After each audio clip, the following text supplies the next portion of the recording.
Alam mo ba na may mga AI companion na nagbabago ng personalidad depende sa pamilyang bumibisita? Sa mga pasyenteng malapit ng mamatay, kapag hiwalay ang mga magulang, nagiging neutral mediator ang AI. Sinasabi nito sa pasyente na siya ang may karapatan magdesisyon, hindi ang pamilya.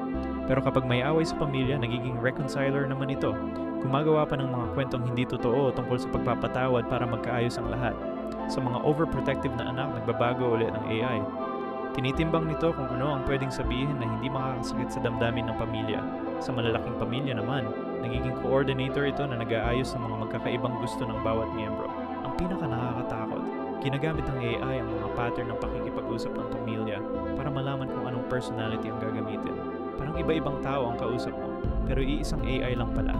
Ang tanong, tama ba na niloloko tayo ng teknolohiya para sa aming kapakanan?